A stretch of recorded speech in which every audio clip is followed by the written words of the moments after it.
तो आप सभी का स्वागत है मेरे YouTube चैनल आकाश मैथ्स क्लासेस में।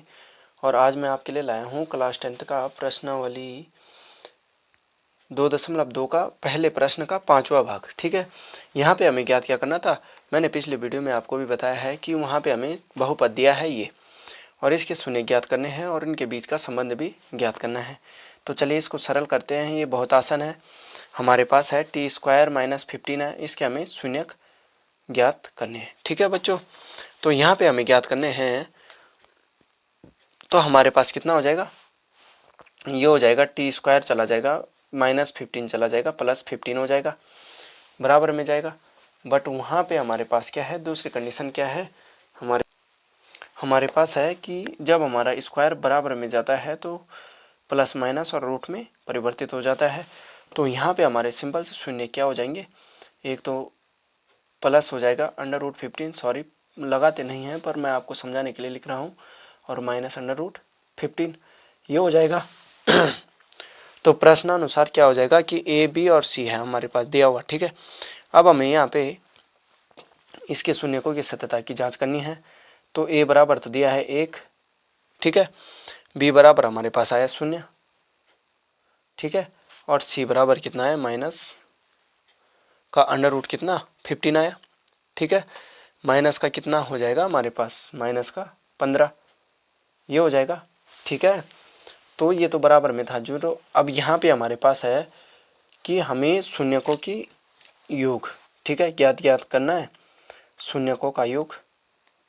इसका प्रयोग इसलिए किया जाता है कि शून्यकों का योग करने के पश्चात हमें क्या प्राप्त हो सकता है, जो हमारे शून्यक हैं क्या वे सत्य हैं, यही सत्यता की जांच कहलाती है। ठीक है, और शून्यकों का गुणनफल मतलब दोनों शून्यकों का गुणा करने पर, ठीक है, जो हमें प्राप्त होगा।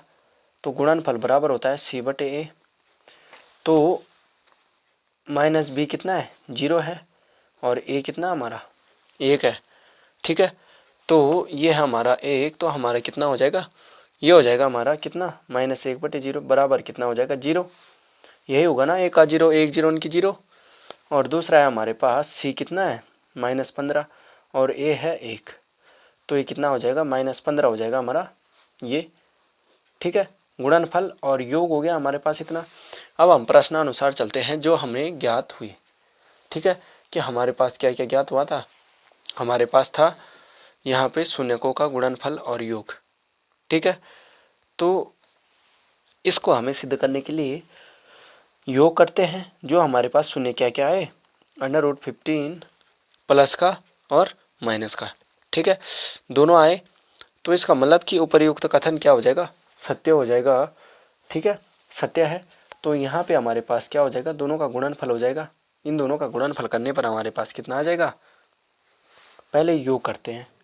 ठीक है, कि योग करते हैं √15 का और माइनस √15 का। तो योग करने पर आपको पता होगा प्लस माइनस का माइनस तो 0 होता है, तो इसका मतलब ये सत्य है। और दूसरा है √15 इंटू √15, तो ये कितना हो जाएगा, ये हो जाएगा हमारे पास 225 हो जाएगा √ का। ठीक है, माइनस का हो जाएगा ये, तो 225 किसका होता है, 225 होता है 15 का। तो ये कितना हो जाएगा, √15 की जगह पे क्या हो जाएगा, सॉरी ये हो जाएगा हमारा 15 -15। ठीक है, तो इसका मतलब कि जो हमने यहाँ पे शून्य ज्ञात किए हैं वह उपर्युक्त प्रश्नानुसार क्या है, सत्य है। तो हमारे द्वारा शून्य ज्ञात किए हैं, तो हम यहाँ पे एक छोटी सी लाइन लिख सकते हैं कि उपर्युक्त कथन क्या खाता है, मेल खाता है। उपर्युक्त कथन का मतलब कि जो हमने यहाँ पे शून्यकों की सत्यता की जांच की कि उपर्युक्त कथन क्या है, मेल खाता है। मेल खाता है का मतलब क्या हो जाएगा कि हमने जो शून्य ज्ञात किए हैं वो दोनों क्या है, सत्य हैं। ठीक है, चलिए बच्चों आज के लिए बस इतना ही। इस प्रश्न आशा करता हूँ आपको ये प्रश्न मेरा समझ में आया होगा। कृपया मेरे चैनल को लाइक शेयर एंड सब्सक्राइब करना मत भूलिएगा। ठीक है, और मैं रोज़ आपके लिए ऐसे ही प्रश्न लाता रहूँगा। तो चलिए बच्चों आज के लिए इतना ही, धन्यवाद।